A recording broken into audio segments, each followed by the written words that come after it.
A bus service has started to try to reach isolated communities in parts of Cumbria. Community Wheels will run 1 day a week from Caldbeck, stopping at other villages in the area before going to Wigton and to Carlisle.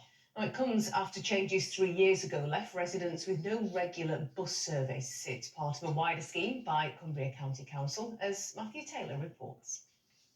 Putting his coat on and getting the shopping bags ready, Edward Spratt was heading off to meet the bus this morning for the first time since the start of the pandemic.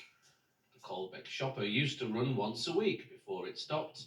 Now it's back and these residents are very grateful. I've just stopped driving actually, I used to do, but that's fairly recent. But there's lots of help in the village, but it's not the same as being independent with a bus. It's a simple word, it's a godsend. And why is that? Because it gives you a connection with life outside the village.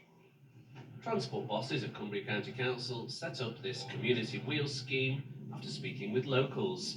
It relies on local volunteers to drive the bus, which can carry up to 14 people. Simon Furley is one of the volunteer drivers. I've lived in Cumbria for about 30 years, feel as though the community's adopted me and I wanted to put something back into it. Obviously the villages here have been without a bus and I think it's a valuable connection for them to be able to get to the main shopping centres of the area. Residents have to register first and let organisers know that they want to travel on any individual journey.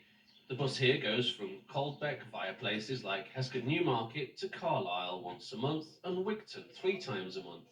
There is individual transport available in the area, but nothing as a group, and it's nice for them all to get together, be out and about in a social way. So Community Wheels is a great initiative that the County Council has been providing for quite some time in some other areas. Council bosses also run a similar successful service in Appleby, but one for the Alston area so far hasn't proved viable. The council says it needs at least 5 passengers on each journey for it to be cost effective. Is this a solution to the rural bus problem, the isolation that villages find in Cumbria? But we are the alternative that where it doesn't work to have a scheduled bus service, and we have volunteers in the area or a minibus that can be out for hire, and it works well.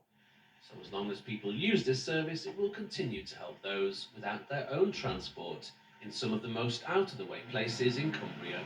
Matthew Taylor, ITV News, Caldbeck.